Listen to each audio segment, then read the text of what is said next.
여러분, 일반적으로 사람은 얼굴 한 번도 보지 못하고 또 대화 한 번도 해보지 못한 사람을 소중하게 여기거나 그들을 위해서 기도하는 것은 일반적으로 쉽지가 않지요.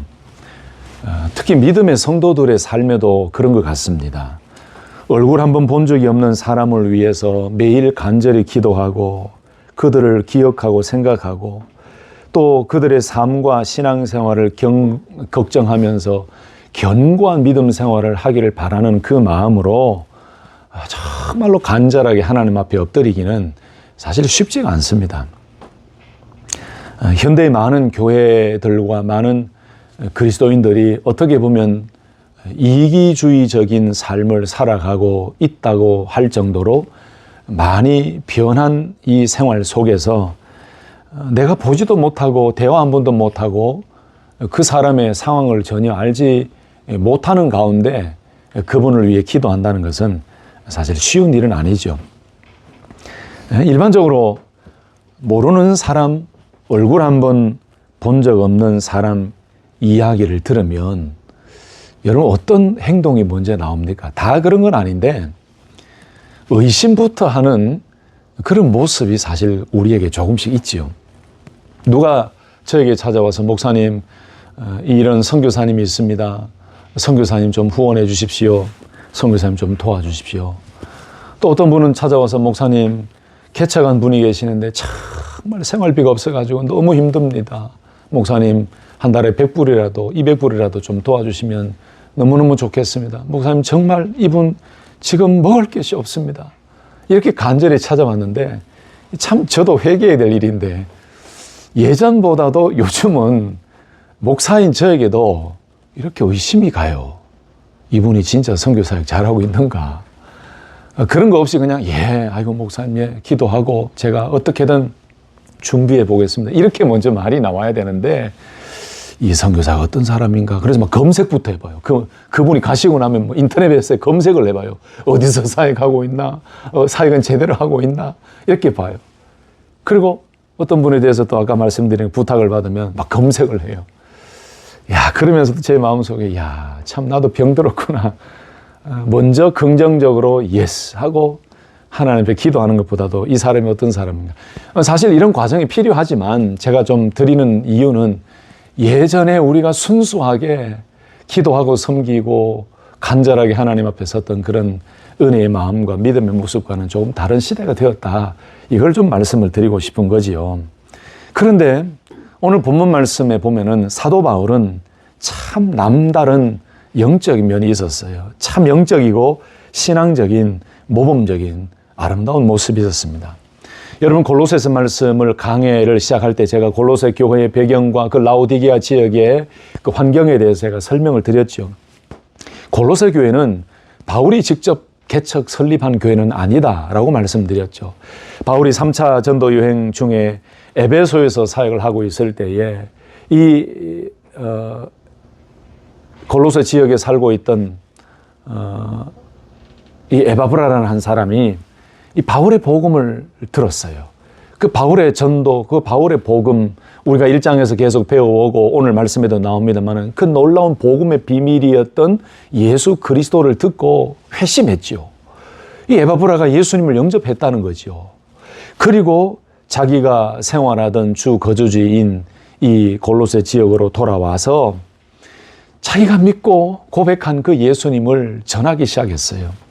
그래서 거기에서 한 사람, 그 중에 빌레몬이라는 사람도 있었고 그 빌레몬의 집에서 가정교회가 세워지면서 또 아름다운 교회 공동체가 세워졌던 그런 역사의 기록을 보게 되는데 그래서 골로새 교회는 어떻게 보면은 바울이 아닌 에바브라를 통해서 교회가 개척이 되어지고 설립이 되어졌다라고 보시면 되지요.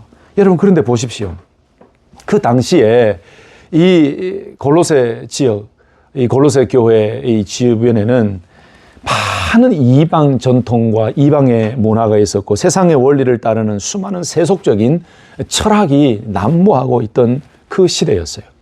신비주의적인 이단들이 있었고 영지주의 이단이 있었고 천사숭배 이단이 있었고 그러니 이 에바브라를 통해서 예수님 믿고 영접하고 교회 공동체가 세워졌음에도 불구하고 참 성도들이 그 신앙을 유지하고 믿음으로 살아가기가 쉽지 않은 어려운 환경에 직면하게 되었어요.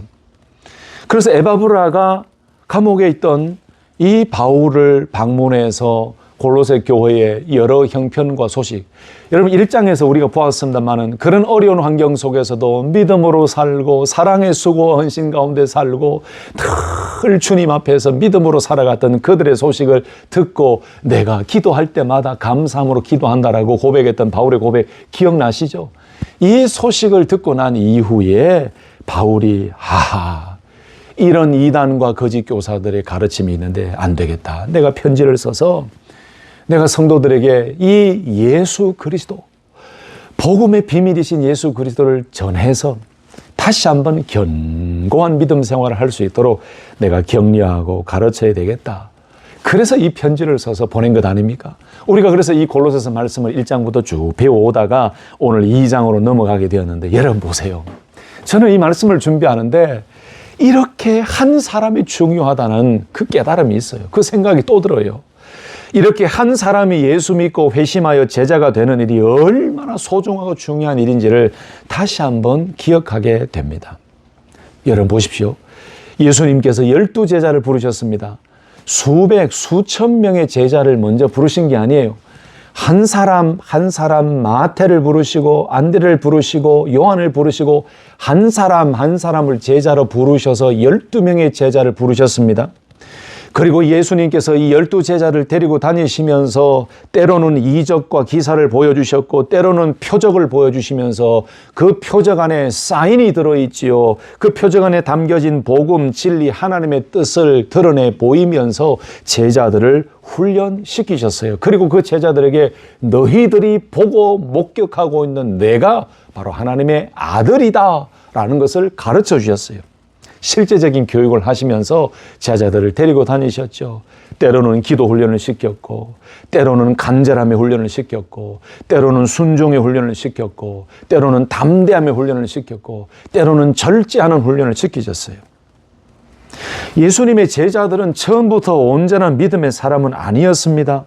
예수님께서 승천하시고 약속하신 것을 기다리라 라고 명령하셨고 이 제자들은 그 주님의 약속의 말씀을 붙들고 기다렸습니다. 오순절 성령 강림 사건을 통해서 제자들은 성령의 능력을 받고 성령으로 충만하고 거기에 모였던 사람들이 방언을 말하며 그 전에 가지지 못했던 담대함과 놀라운 예수님의 능력, 성령의 능력을 얻고 복음을 전하기 시작했죠. 그래서 제자들은 목숨 걸고 복음을 전하고 그 전에는 그렇게 연약했던 제자들이 성령을 받고 성령의 능력을 체험하고는 정말 목숨 내걸고 예수님을 전하고 그 위협 속에서도 담대하게 복음을 전했어요. 그랬더니 3,000명이 예수 믿고 영접하고 주님께로 돌아오는 그 놀라운 기적이 있고 얼마나 많은 사람들이 예수님을 영접하고 돌아왔던지 보세요, 여러분. 예수님께서 12제자를 세우셨는데 그 제자들이 능력받고 복음을 전했더니 그 제자들이 생기고 또 그들이 복음을 전했더니 제자들의 제자가 생겨서 지금 이 현대까지 그 한 사람이 믿고 그 믿은 사람이 복음을 전해서 이 복음의 확장이 이루어져서 저와 여러분들도 그 가운데 한 사람으로 동참하여 그 복음의 혜택과 구원의 은혜를 누리고 있다는 사실입니다. 할렐루야! 이게 얼마나 감사한 일이에요. 얼마나 놀라운 일입니까? 이런 역사를 반복하면서 한 사람의 제자를 통해 또 다른 제자가 만들어지고 또 다른 제자가 만들어지면서 이런 지금까지의 놀라운 하나님의 자녀들, 하나님의 제자, 그리스도의 제자, 믿음의 성도가 생겨지고 있다는 거예요. 지금도 마찬가지입니다. 제자로 부름을 받은 저와 여러분들이 복음을 전하면 누군가는 우리를 통하여 복음을 듣고 그들이 제자가 되고 그 사람이 또 복음을 전해서 또 제자를 만드는 거예요. 그래서 여러분 오늘 말씀을 보니까 이 바울이라는 한 사람을 통해서 에바브라라는 사람이 예수님을 믿고 예수님의 제자가 되고 에바브라라는 사람을 통해서 골로새 지역에 복음이 선포되어지고 이 사람을 통해 또 수많은 사람들, 성도들이 생기면서 교회가 탄생되어지고 아름다운 믿음의 공동체가 형성되어졌다는 것. 그래서 여러분, 하나님의 나라의 확장에서는 한 사람 한 명의 제자가 이렇게 중요하다는 사실입니다. 아멘이십니까? 여러분, 그래서 좀 자부심을 가지고 믿음으로 당당하셔야 돼요. 주님의 제자로 부름받은 내가 얼마나 귀한 사명과 얼마나 귀한 존재인지를 깨닫고 우리도 누군가로부터 복음을 듣고 받아들이고 믿었던 것처럼 우리를 통해서도 수많은 사람들이 예수 믿는 존재로 변화되고 거듭나야 된다는 걸 기억하시면서 당당하게 제자의 삶을 살아가실 수 있기를 예수님의 이름으로 축복합니다. 얼마나 놀라운 직분이고 얼마나 놀라운 사명입니까? 그래서 예수님께서 승천하시기 전에 아주 중요한 말씀을 하셨어요. 마태복음 28장 18절에서 20절 말씀 보시면 예수께서 나와 말씀하여 이르시되 하늘과 땅의 모든 권세를 내게 주셨으니 그러므로 너희는 가서 모든 민족을 뭐로 삼아? 제자로 삼아. 이게 엄청난 말씀이에요. 여러분, 제자가 되고 제자 삼는 것이 쉬운 일이 아닙니다. 말로만 되는 것이 아니에요. 그만큼 제자는 그냥 되는 게 아니에요. 예수 믿고 교회 다닌다고 그냥 제자가 되는 게 아니에요. 얼마나 많은 수고와 노력과 부단한 절제와 경건과 눈물과 기도와 말씀을 부여잡는 삶의 그 말씀을 실천하는 노력이 필요하겠습니까? 그러니 예수님께서 그러므로 너희는 가서 모든 민족을 제자로 삼아 아버지와 아들과 성령의 이름으로 세례를 베풀고 내가 너희에게 분반 모든 것을 가르쳐 지키게 하라. 볼지어다 내가 세상 끝날까지 너희와 항상 함께 있으리라 하시니라. 저는 이 말씀이 그냥 가볍게 여겨지지가 않았어요. 왜냐? 오늘 말씀이 나온 것처럼 12제자 이야기를 말씀드린 것처럼 이 한 명의 제자가 한 명의 제자를 삼는 일이야말로 하나님의 나라 확장에 어마어마한 중요한 통로가 된다는 사실이죠. 얼마나 중요했으면 예수님께서 제자로 삼아라라고 말씀했을까요? 그래서 바울을 통하여, 바울도 예수님의 제자가 되었지요. 바울을 통하여 에바브라나 수많은 사람들이 제자가 된 것처럼 이렇게 한 사람이 너무 중요한 것 같아요. 아까도 말씀드렸지만 바울이 전한 복음을 듣고 회심하여 예수의 제자가 된 사람이 에바브라였죠. 이 사람을 통해서 골로새 지역의 복음을 듣고 예수님을 믿고 영접하여서 제자가 되는 사람들, 성도가 되는 사람들이 생겨지고 교회 공동체를 이루어졌죠. 한 번 더 여러분을 축복합니다. 사랑하는 성도 여러분, 이 복음의 유산, 복음의 되물림, 복음의 유통자의 삶을 살아서 제자로서의 삶을 살아가면서 또 다른 제자를 삼고 부모로서 제자의 삶을 살면서 우리 자녀들이 예수님의 제자가 되는 삶을 살 수 있도록 잘 양육하여 이 놀라운 축복의 통로의 삶을 살아가는 은혜의 승리자에 되시기를 예수님의 이름으로 축복합니다. 여러분, 오늘 말씀 보십시오.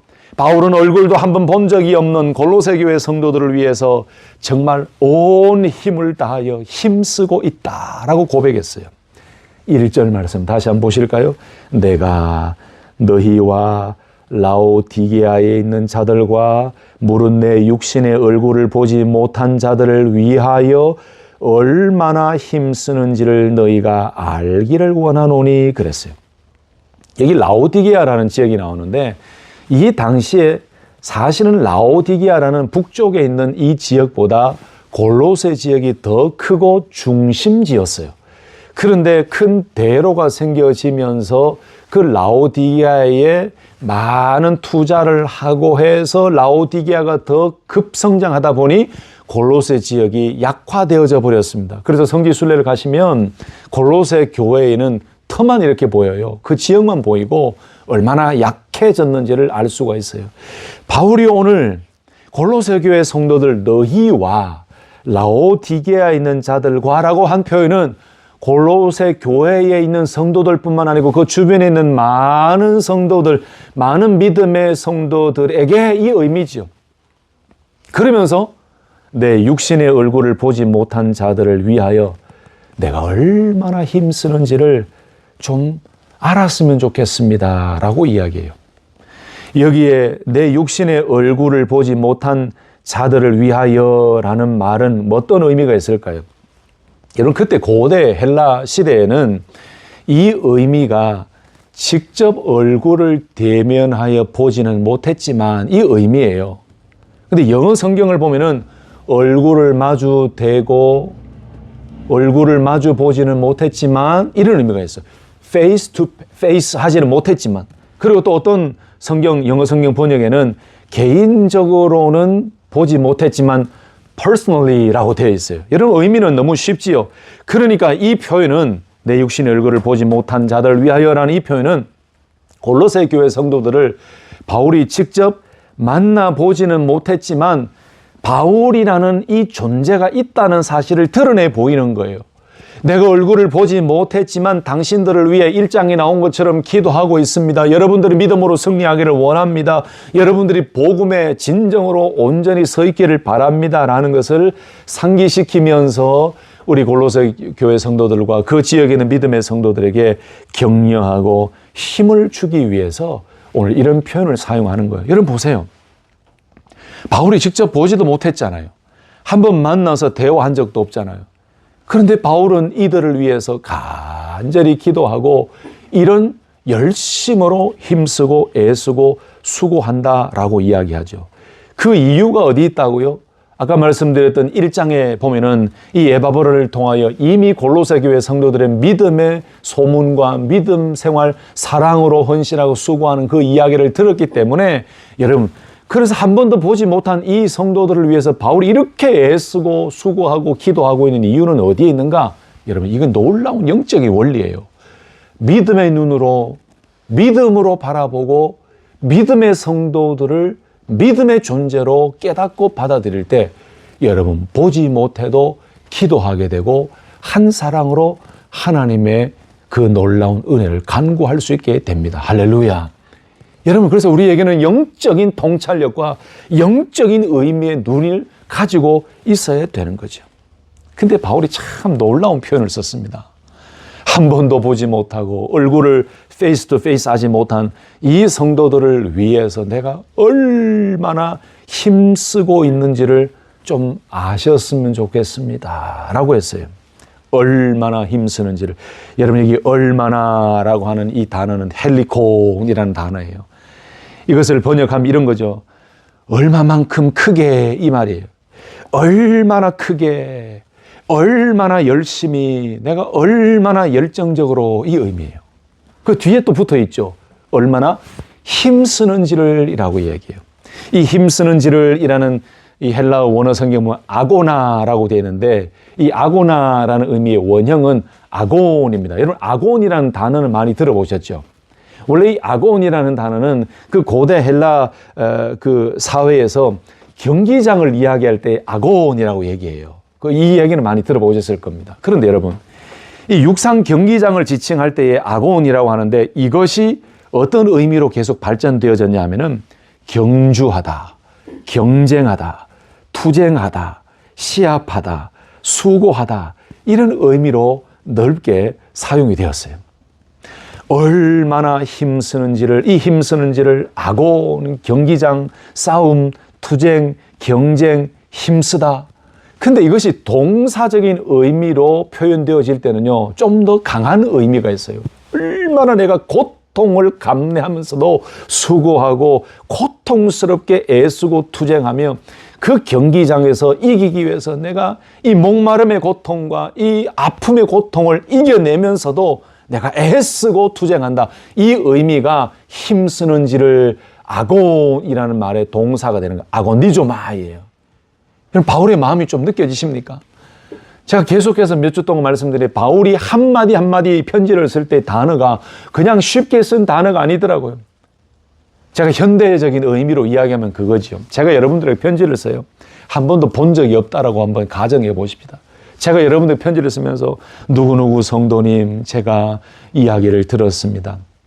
성도님이 어려운 환경 속에서도 사랑으로 헌신하고 수고하고 그 믿음 위에 서서 열심히 달려가는 모습, 그 소식을 내가 전해 들었습니다. 내가 성도님을 위해서 생각할 때마다 감사하며 기도하고 있습니다. 그런데 성도님, 내가 얼마나 성도님을 위해서 얼마나 내가 힘들고 어렵지만 정말로 그 고통스러운 환경에 있지만 내가 갇혀있고 감옥에 있고 너무 어렵지만 내가 성도님을 위해서 기도하고 내가 이렇게 열정적으로 복음을 전하는 그 노력을 우리 성도님이 좀 알아주셨으면 좋겠습니다. 라고 얘기하는 거예요. 왜 준비한 대로 이렇게 좀 간절하게 안 되지? 하여튼 바울이 그런 마음이에요. 그러니까 이 아곤니조마이라는 이 의미 속에 운동선수의 투쟁하고 힘을 다해 싸우는 그런 의미가 있고, 마치 바울이 운동선수처럼 골로새 교회 성도들을 위해서 얼마나 치열하게 복음을 전하며 그들을 위해 기도하고 있는지 그 모습을 드러내 보이면서 이 모습을 알고서라도 힘을 내십시오, 이 의미죠. 두 번째 의미는 영적 투쟁이죠. 영적 싸움이죠. 바울은 당시에 감옥에 갇혀 있고 갇혀져 있는 신분이었죠. 자유롭지가 않습니다. 그리고 골로새 교회는 거짓 교사들의 영향, 이단 사상의 영향으로 인해서 영적인 혼란과 영적 위기에 빠져 있었습니다. 믿음이 연약해질 수 있는 그 많은 충분한 환경에 있었어요. 그러니 이 골로새 교회 성도들을 기억하면서 절대로 진리이신 예수 그리스도를 소개하면서 떠나지 마십시오. 그 진리에서 떠나지 말고 영적 싸움에서 승리하십시오. 애쓰고 기도하고 있습니다. 절대로 그 영적 싸움 전투에서 패배하지 마시고 제가 기도하고 있으니 승리하십시오. 마치 바울 자기 자신이 겪고 있는 그 힘든 영적 싸움인 것처럼 이 의미 속에 내가 얼마나 힘쓰고 있는지 여러분 알기를 바랍니다. 영적 전쟁, 영적 투쟁, 영적 싸움에서 승리하십시오라는 의미가 여기 담겨져 있는 거예요. 또 한 가지 의미는 얼마나 내가 여러분들을 위해 기도하고 있는지, 얼마나 내가 매일매일마다 감사함으로 기도하고 있는지 여러분 아셨으면 좋겠어요. 그러니 여러분 혼자가 아닙니다. 내가 기도하고 있어. 힘내십시오. 그 어려움 속에서도 영적인 싸움에서 승리하고 결국에는 이겨내십시오. 내가 기도하고 있습니다. 내 기도하는데도 얼마나 내가 힘쓰고 있는지 여러분 아십시오. 힘내세요. 이런 의미예요.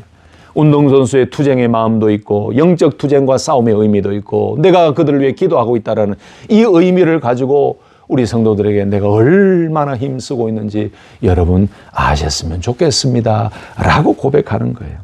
참 감동이지 않습니까? 얼굴 한번 보지 못했던 사람이 나를 위해서 이렇게 수고하고 애쓰고 눈물로 간절히 기도하며 내가 영적인 전쟁에서 승리하며 살아갈 수 있기를 바라면서 매일매일 무릎 꿇어 기도한다는 그 사람이 있다는 게 이게 얼마나 감사하고 놀라운 일입니까? 아멘이십니까? 여러분, 우리가 그래서 제가 목회하면서 목회의 목표와 모토와 여러 가지 방향이 설정되고 난 이후에 이 기도와 전도 대상자들, 인도 대상자들을 놓고 기도하는 것, 제가 이걸 강조하죠. 여러분, 우리 주보에 나와 있는 지금 몇 년 동안 계속해서 나오고 있는 이분들 얼굴 한번 못 본 분들 많지 않습니까? 근데 이분들을 위해 왜 우리가 기도하자고 하는 거예요? 그들을 위해서 기도할 때 누구는 들으신다? 하나님은 들으시는 거예요. 나는 얼굴도 보지 못하고 먼 곳에 계시지만은 우리가 기도할 때 누가 역사하신다? 성령님이 역사하신다. 그러니 오늘 바울이 얼굴 보지 못한 이 골로새 교회 성도들과 그 지역의 성도들을 향해서 내가 얼마나 이렇게 애쓰고 힘쓰는지 여러분 아십시오라는 것은 자기 자신이 수고하고 노력하는 거 날 좀 알아주세요, 이 의미가 아니에요. 내가 이렇게 애쓰는 것이 바로 여러분들을 위한 것이고 내가 이렇게 기도하고 내가 이렇게 하나님 앞에 눈물로 기도하고 여러분들이 복음 위에 서기를 원하는 이것은 여러분들이 예수 그리스도의 제자로 서고 승리할 수 있기를 바라는 마음입니다. 이 마음 하나 때문에 내가 이렇게 애쓰고 있습니다. 여러분 힘내세요. 이 의미예요. 바울 자신을 드러내려고 한 것이 절대 아니라는 말씀이죠. 자, 그런데 이 의미를 여러분들 다 이해하셨다면은 바울이 왜 이렇게 힘쓰고 애쓰고 수고하는지에 대한 이유를 분명히 밝히고 있어요. 그것이 어디에 나옵니까? 2절에 나와 있어요. 2절 보세요. 이는이라는 것은 1절의 말씀이죠. 내가 이렇게 힘쓰고 애쓰고 있습니다. 이는 왜냐하면 그들로 마음의 위안을 받고 사랑 안에서 연합하여 확실한 이해의 모든 풍성함과 하나님의 비밀인 그리스도를 깨닫게 하려 함이니. 여러분 따라서 하십시다. 큰 소리로. 하나님의 비밀인 그리스도를 깨닫게 하려 함이니. 바울이 자기가 이렇게 애쓰고 힘쓰고 있다고 강조하면서 좀 알아달라고 했던 이유는 뭐냐면 결국은 이 골로새 교회 성도들이 하나님의 비밀인 그리스도를 더 깊이 깨닫도록 하기 위한 하나의 말씀이다라는 거죠. 근데 이 2절 말씀 하반절에 나와 있는 그리스도를 깨닫게 하려 함이라는 말씀 그 앞에 몇 가지 목적이 더 나왔어요. 여기 보면 위안을 받고라고 했죠. 어디에? 마음에 위안을 받고. 바울이 이렇게 하고 있는 모습을 소개한 이유는 그 성도들이 마음의 위안을 받도록 하기 위함이다. 여러분, 여기 위안을 받는다라고 할 때, 여기 위안을 받는다라는 것은 권면하고 용기를 북돋우고 격려하다 이 의미예요. 근데 이것이 3인칭 복수로 되어 있거든요. 그럼 이것이 어떻게 우리가 받아들여야 됩니까? 위로를 받아서 힘이 생긴다 이 의미예요. 격려를 받아서 용기를 얻는다 이 말이에요. 이해가 되시죠? 바울이 이렇게 이야기하고 이렇게 자기가 헌신하고 수고하고 애쓰고 있다는 것을 표현한 이유는 이 성도들이 지금 얼마나 힘들고 어려움 속에 있었겠습니까? 이단들이 많았고 거짓 교사들이 있었고 세속 철학으로 인해서 예수를 믿고 있는 그 마음에 그 믿음에 또 때로는 심지어 육신의 몸에 여러 가지 핍박이 있으니 얼마나 지쳐 있었겠습니까? 마음으로 지쳐 있고 육신으로 지쳐 있었던 이 성도들에게는 위안이 필요했어요. 마음의 위로가 필요했어요. 그래서 바울이 이렇게 표현한 이유는 우리 성도들이 바울의 이 기도와 이 헌신을 통해서 이 이야기를 듣고 멀리 떨어져 있지만 위로를 받아서 마음의 위로를 받아서 또 격려를 받아서 용기를 얻기를 원하는 간절한 마음에서 바울이 자꾸 이렇게 자기 자신의 모습을 이야기하고 있는 거예요. 결국 바울은 이 골로새 교회 성도들이 바울이 전하고 에바버를 통해 전해졌던 그 복음, 그 놀라운 하나님의 비밀인 그리스도, 그 예수 안에서 복음의 그 토대, 말씀의 토대 위에서 계속해서 지속적으로 그들의 마음이 은혜를 누리고 평안을 누리면서 격려를 얻고 어떠한 유혹 속에서도 흔들리지 아니하고 견고하게 힘있는 평안의 상태로 가기를 원하는 그 목적이 있어서 계속 바울은 이 이야기를 하고 있는 거죠.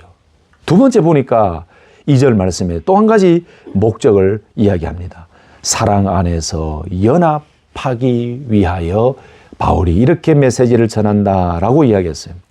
여러분, 연합한다라는 말씀도 그것입니다. 아주 굳게 결합시킨다, 결론을 내린다. 이것도 복수예요. 근데 이 수동태로 되어 있어요. 그러니까 스스로 한데 묶여진다 이 의미죠. 마치 막 실타래가 막 흩어져 있어요. 막 이렇게 널브러져 있어요. 근데 하나로 이렇게 엮여져서 한 타래에, 한 이 나무의 한 막대에 다 깨끗하게 하나로 뭉쳐지고 하나로 묶여지는 것처럼 연합하기를 바라는 마음이 있다. 그리스도 안에서. 여러분, 아까 말씀드렸던 것처럼 마치 흩어져 있던 실타래가 실이 한데 엮어지듯이 이 성도들은 지금 교회 안에 들어온 많은 거짓 교사들, 많은 이단들의 공격으로 인해서 믿음이 흔들흔들하고 심지어 교회 안에 한 믿음으로 있던 성도들이 연합의 어려움을 겪어서 이렇게 분열이 생겨집니다. 어떤 사람은 교회 밖으로 나가버렸습니다. 어떤 사람은 갈등으로 인해서 그 믿음의 길에서 벗어나 버렸습니다. 그러니까 바울이 원했던 것은 이 바울이 전하는 복음과 바울의 형편과 기도하고 있다, 애쓰고 있다는 소식을 들으므로 이들이 그리스도 안에서 다시 복음으로 하나가 되고 교회 안에 공동체로 연합하기를 바라는 그 간절한 마음이 바울의 메시지 속에 담겨져 있었다는 거죠. 2절에서 또 마지막 한 가지는 뭐라고요? 확실한 이해의 모든 풍성함과 하나님의 비밀인 그리스도를 깨닫게 하려 함이라 그랬습니다. 여러분, 이것이 가장 근본적인 목적이에요. 가장 중요한 말씀이에요. 하나님의 비밀인 그리스도를 깨닫게 하려 함이라. 바울이 이렇게 수고하고 애쓰는 그 노력이 어디 있겠습니까? 결국은 우리 성도님들이 그리스도를 온전히 알아가는 것, 그리고 그 참된 지식과 지혜의 근본이신 그리스도 안에서 그리스도를 더 깊이 깨달아 알아가고 그 그리스도 안에 지혜가 있고 그리스도 안에 참된 지식이 있고 그 그리스도의 말로 참된 지식의 근원이시고 근본이시고 그 지식으로 인하여 내 삶 속에 적용되어지고 내 삶 속에 그것이 선포되어지고 내 삶이 그 지식으로 일상화되어지는 지혜의 삶이 되는 것. 그러니 결국은 바울이 원했던 것은, 바울이 그렇게 선포하고 바울이 그렇게 기도하는 이유는 바로 하나님의 비밀인 그리스도를 깨닫게 하려 함이라. 여러분, 지금도 마찬가지입니다.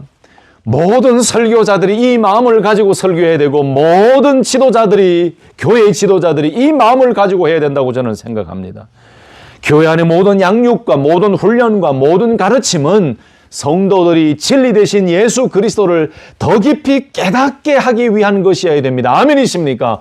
여러분, 양육받고 훈련하고 가르치고 가르침받고 설교하는 그 목적은 바로 이거예요. 온 성도님들이 오직 예수 그리스도, 이 놀라운 하나님의 비밀인 예수 그리스도를 더 깨닫고 더 예수 그리스도를 깊이 알아가도록 하기 위한 것이 설교가 되어야 되고, 양육이 되어야 되고, 훈련이 되어야 되고, 가르침이 되어야 되는 것입니다. 어떻게 하면 우리 성도들이 그리스도를 더 깊이 깨닫고, 어떻게 하면 이 복음을 통해서 더 위로를 받고, 어떻게 하면 이 그리스도를 통해서 소망을 얻고, 어떻게 하면 그리스도 안에서 참된 연합의 모습으로 견고한 신앙생활을 하게 할 것인가? 여러분, 이 간절함이 모든 사역자들이 가지고 있어야 될 목표고 또 주제예요. 저는 부족하지만 그러나 저의 설교와 저의 메시지와 저의 권면과 저의 가르침과 양육을 통해서 우리 모든 성도님들이 그리스도를 더 깊이 깨닫는 은혜가 있기를 예수님의 이름으로 축복합니다. 여러분, 이것 하나면 충분해요. 이것 하나면 충분해요. 목회자들, 설교자들이 이것 하나면 충분해야 되지요. 복음을 전하고 메시지를 전하고 설교를 하고 설교를 해석해서 전하는 이유가 무엇입니까? 다른 유익과 다른 개인적인 이득을 위한 것이 아니고, 하나님 어떻게 하면 우리 성도님 한 분 한 분이 그리스도를 더 깊이 깨닫도록 할까요? 어떻게 하면 우리 성도님들이 더 그리스도를 통하여 세임을 얻고 위로를 얻고 소망을 얻고, 어떻게 하면 더 그 복음 안에서 승리하며 살아갈 수 있도록 할까요? 이게 가장 중요한 목표예요. 중요한 목표. 저는 여전히 부족하지만 또 지금까지 메시지를 전하고 설교하고 우리 성도님들과 대화를 나누면서 복음을 전하고 그리스도를 전했을 때에 다른 목적이 없었던 것처럼 앞으로도 여러분 말씀을 들으시고 여러분들이 또 가르치시고 여러분들이 권면하실 때 이 간절함으로, 이 바울의 간절함으로 꼭 섬기시기를 예수님의 이름으로 축복합니다. 다른 불순물이 들어가면 안 돼요. 어떻게 하면 그리스도를 더 깨닫게 하도록 할 것인가? 이것이 바울의 간절함이었고 바울의 메시지의 모든 목적이었습니다. 그러면서 바울이 오늘 3절 말씀에는 그 하나님의 비밀인 그리스도가 어떤 분이라고 또 소개합니까? 그 안에는, 바로 그리스도 안에는 있죠, 지혜와 지식의 모든 보화가 감추어져 있느니라. 이미 이 부분은 1장에서 다 설명을 많이 했기 때문에 그렇죠. 여러분, 예수 안에 참 지식이 있음을 믿습니다. 그리스도 안에 참 지혜가 있음을 믿습니다. 모든 보화, 모든 지식, 모든 지혜가 그리스도 안에 다 있어요. 그래서 우리가 2주 전에 보았던 것처럼 이전에는 감추어졌지만은, 그 감추어졌던 비밀이었지만은 이제는 우리들에게 나타나신 분이 그리스도라고 말씀했지요. 바로 예수 그리스도 안에, 하나님의 비밀인 그리스도 안에는 참된 지혜가 있고 참된 지식이 있어요. 그 참된 지혜와 지식이 풍성함이라고 말씀드렸어요. 그러니까 오늘 바울은 그렇게도 성도들이 그리스도를 깨달아 알아가기를 원했는데 그 그리스도 안에는 지혜와 지식의 모든 보화가 다 감춰져 있다. 그 예수 안에 모든 것이 있다는 거죠. 이 주님을 그들에게 소개하고 그 주님을 결국 붙잡고 2장 그 이후에 계속 나오는 거짓 교사들의 가르침이나 여러 가지 위협 속에서도 흔들리지 말고 모든 보화가 감추어져 있는 이 지혜와 지식의 모든 것이 다 들어있는 하나님의 비밀이신 그리스도 안에서 그리스도를 더욱더 깨달아가며 승리하는 삶을 살아가십시오라고 권면하고 축복하고 있는 것이죠. 또 그러면서 한 가지 더 이유를 이야기합니다. 4절 말씀에 넘어오면은 이렇게 바울이 이야기하고 말하는 것은 아무도 교묘한 말로 너희를 속이지 못하게 하려 함이니 그랬어요. 아까도 말씀드렸지만 그 당시에 거짓 교사들, 이단들, 세속 철학들이 얼마나 많이 있었습니까? 교회 안에까지 침투해 왔죠. 여기 보면 교묘한 말로 속이지 못하도록 했습니다. 여러분, 교묘하다는 것은 그럴듯하게 말하는 거예요. 아주 유혹하는 말이에요. 여러분, 요즘도 이단들이 문을 똑똑똑 두드리고 찾아오면서 얼마나 인자한 얼굴로 부드러운 모습으로 그렇게 이야기를 합니까? 그러나 영적인 눈으로 바라보십시오. 그들이 아무리 성경을 풀어서 이야기하고 좀 따뜻하게 이야기해도 그 말은 결국은 교묘한 거예요. 이단들의 공격이 바로 그 교묘한 말이에요. 유혹하는 말이에요. 그 당시에 이 골로새 교회 성도들을 찾아와서 그럴듯하게 말합니다. 혹하게 만듭니다. 유혹합니다. 거짓 교사들과 이단들이 와서 그렇게 이야기합니다. 그러니 바울이 이렇게 힘주어서 계속해서 그리스도를 이야기하고 하나님의 비밀인 그리스도를 이야기하고 또 이야기하는 이유는 누구든지 교묘한 말로 너희들을 속이지 못하도록, 여러분, 교묘한 말에 속아 넘어지지 않기 위해서 필요한 것이 무엇이겠습니까? 그러면은 모든 보화가 감추어져 있다 그랬잖아요. 그런 예수 그리스도를 알면 알수록 지식과 지혜의 깊음을 깨닫고 그 진리를 깨닫게 돼요. 왜 교묘한 말에 넘어지는지 아십니까? 몰라서 그래요. 그리스도를 몰라서 그래요. 예수에 대한 지식이 없어서 그래요. 가장 기본적인 성경에 나와 있는 글자로만이라도 나와 있는 그 성경에 대한 지식, 그리스도에 대한 지식이 없으니까 그 교묘한 말로 이렇게 하니까 넘어가 버리는 거예요. 그러므로 바울이 원했던 것은 바로 이것이죠. 예수를 알면 알수록 교묘한 말이 무엇인지 분별하게 되고 그들이 아무리 유혹해도 절대로 현혹되지 아니하고 절대로 넘어가지 아니한다. 이게 바울의 목적이었어요. 저도 마찬가지입니다. 사랑하는 성도 여러분.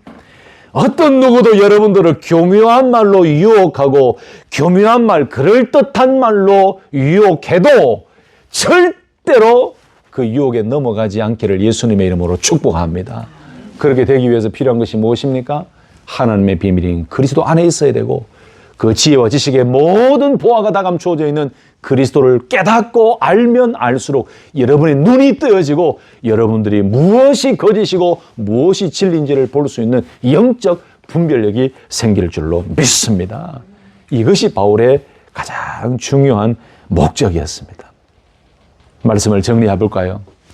이렇게 바울이 자기 자신이 힘쓰고 애쓰는지를 알아봐달라고 이야기하면서 그 이유는 결국은 이 성도님들이 그런 힘들고 어려움 속에서도 이 놀라운 하나님의 비밀이신 그리스도를 깨닫고 누구든지 교묘한 말로 속이더라도 넘어지지 아니하고 그리스도 안에서 승리하며 살아가기를 원하는 그 목적.